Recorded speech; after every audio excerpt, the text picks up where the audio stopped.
All right, good afternoon, Art Club, Miss Timblin's Art Club. First thing I want to do today, I'd like to take the opportunity to thank my wife for allowing me to come and share a few minutes with you about how to stain a picture frame. I know in your class projects right now that you are actually doing paintings, and hopefully when you get done with those, you're going to want to display them to your parents, to your friends, or whoever. So the best thing to do is, after you get done painting them, determine what size you need, buy a picture frame, and stain it. And that's what I want to talk about today, is staining it. Having a frame around your display, around your art project, very simply put, just completes the picture. You've probably seen in a lot of your houses pictures that have been taken and everything else. Well, they most always have a frame. And that frame really accents your photograph, or accents your picture. So having a frame around your picture and having it complete is kind of like, how many like recess? Everybody likes recess. Well, going to school without having a recess, it's kind of like having a picture without a frame. It just don't work. You got to have the picture of the frame, because it completes the picture. Okay? Yes. I'll tell you what, let's do a question and answer after the session. Okay? It'll just take about 5-10 minutes to go over this, and I'll answer any questions y'all might have. And if my wife will allow me, I'll come back and I'll answer some more. Today, what I want to talk about, when talking about staining a frame or any other thing, there's 3 major points to remember, and that is preparation, staining, and cleanup. Okay? Preparation is basically having everything that you need when you start a project. I know all of you all are in art right now, and you're used to doing that. When you come to this class, my wife has everything that you need to do your paintings with right here. You don't have to go to the store, you don't have to buy it. Well, when you're doing a staining a frame, before you ever start staining, you want to have everything you need. You want to have the materials that you need in preparation, such as a drop cloth to cover your table, and you want to have your stain. You want to have your tools that you need. The other point we want to talk about is the staining. Okay, before you ever begin your project, you need to determine what kind of stain do I need, what color of stain do I need, how big a stain, what size do I need to go around my project. And the last thing we want to talk about today is cleanup. Unfortunately, after every project, everybody loves to clean up, right? No. Really? Sort of. Because like everything you do, It depends what I'm cleaning up. you have to clean up. It doesn't matter whether you're playing, working, staining, painting, whatever. There's always cleanup involved. If you're eating, there's cleanup involved. So those are the 3 points we want to talk about today.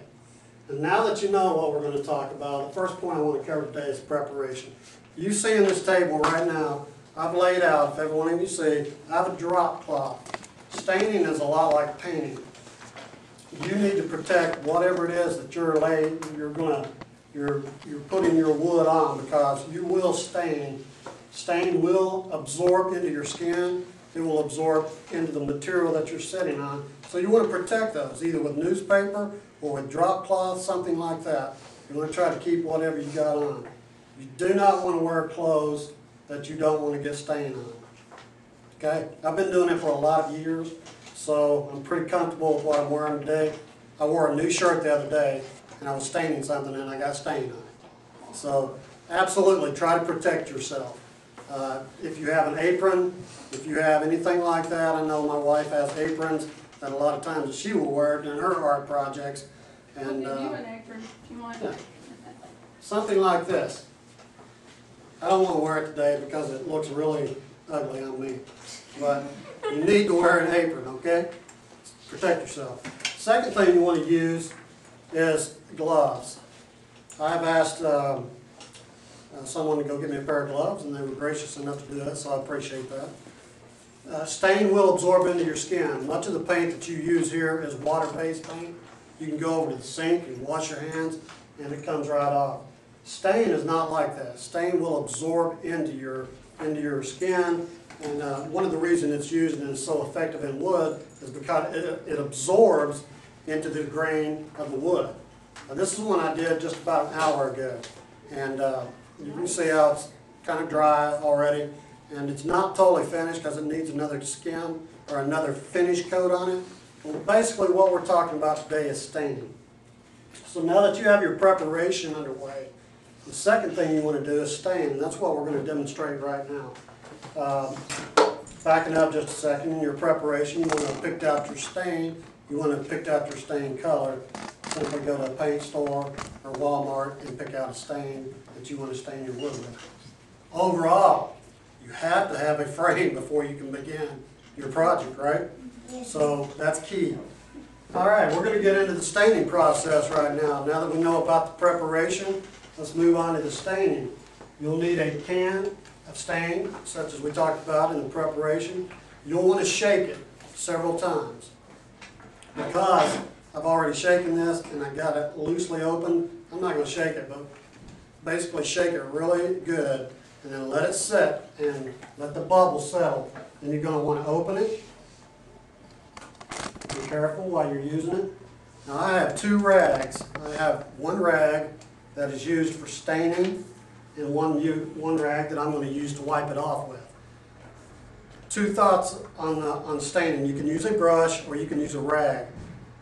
I like to use a rag because I can dip it and I can get more stain on my rag. Now, I don't stick it all the way in there. I use just I poke it down in there a little bit. Have stain on there, and we're not going to stain the whole thing, but we are going to stain a lot of it. I want to get a lot of the stain into the cracks and the crevices, and you want to leave as much stain on here as you can. How many can see it? Can everybody see? You just want to rub it all over everything. When your rag gets a little dry, go back into it and feel free to just get as much on there as you want to. The thicker you have it on there, the better. The more it goes into the cracks and crevices, it takes care of that. We're going to move around to the next side. We're not going to do anything with that right now. Okay, we're going to move around to the next side. We're going to get the cracks and the crevices first because that will absorb all the extra stain that you have. Everybody see what we're doing? Don't worry about, with all the protection you got down, we're not worried about getting nothing on the table. Like I said, your main concern is not getting it in your hands or on your clothes. We want as much on the wood as we can get.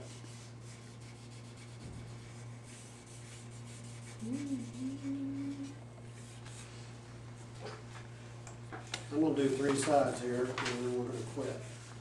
Just because I know we don't have a lot of time today to do this, but well, it won't take another minute to do the other side.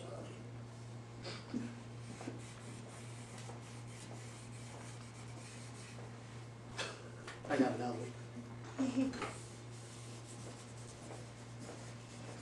Okay. Now, this has been very fast, and if you're doing it, you want to go a little bit slower so you don't slop it on the student's paper like I just did. Okay, now that we have stain all over the frame, it doesn't matter if I'm handling it or not, you want to leave it sit for just a couple minutes, let it absorb into the wood. And if you want your frame to be actually darker, if you put it on there and you wipe it off and you don't like the way it looks, you want it to be darker than that, leave your stain on there the next time a little longer. The longer you leave it on, the more that wood is going to suck your stain in. The next step, after you've let it set for a couple minutes, is you want to go into the cracks and crevices first, and you want to begin to wipe off. Those will be the hardest points to get out. Will be in the cracks and crevices. It doesn't matter if you get them all. The darker that wood is right there, the more it accents the wood.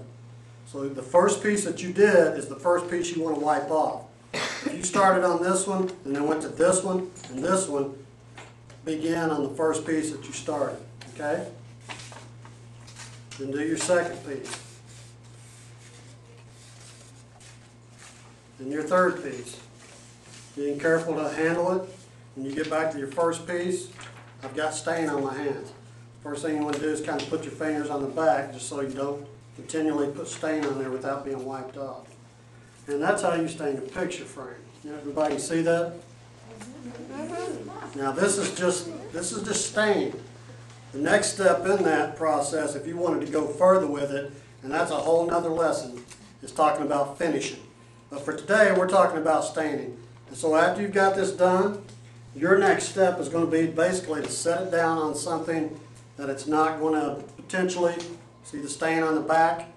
You don't want to set it on something that you're going to damage or get wood. Just lay it back down on the drop cloth, let it dry for about 10 minutes, and that's all there is to the staining process. Now that we've done the preparation, we've done the staining, the last step in this process is your cleanup. Okay? We talked about earlier, nobody likes to clean up, and I do least of all. So basically 2 things to remember in cleanup is your rags and your gloves. Everything else, there's really nothing else to clean up except for your drop cloth and your tools. When you get done staining, take your rags, just fold them over in a newspaper and throw them away. You're done with them. Or you can let them dry. Just lay where they're at, let them dry, and then go back and throw them away. Don't wait for your parents to do it. You do it. Okay? You're going to want to put your stain up. Tap on there so it'll save your stain. You're done with that. And last step, peel back your gloves. Put that glove inside of that. Peel that back. No stain on your hands. Now, we've talked about preparation. We've talked about clean staining. We've talked about cleanup. And everybody's clear on that. So now that you know how to stain a frame, hopefully when you get done with your low art projects, we're going to have stains or frames available, or you can always go buy them. And you can just tell Mom and Dad you can stain your own frame. All right? That's all I have today. Yeah, do you have any questions? Yes, go ahead. If you were to go fast enough, would you be able to get it off of your skin before it's soaked in?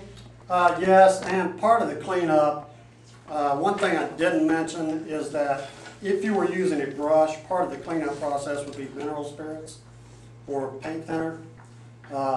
You can get it off as long as you're pretty quick, but the longer you leave it, it's just like the longer you leave it in wood, the darker it's going to get. So if you get it off pretty quick, you'll get some. You won't get it off. It will wear off. Go ahead. There was something that my grandma was talking about when my uncles were staining the deck, and I think it was something like staining, and then the staining was mixed with something else. Could you tell me what that something else was? Well, they have a lot of stains. To determine the color in a stain, they have what's called pigments in there. And pigment is a color, so they can actually create that color. Is that what they were talking about? Or were they talking about an oil base? I think it was like something or something. They have a primer, wouldn't be used in staining decks unless they're painting the deck. Then if they're painting a deck, they would use a primer and then a finish paint. Okay. Anybody else? Not really. Any questions?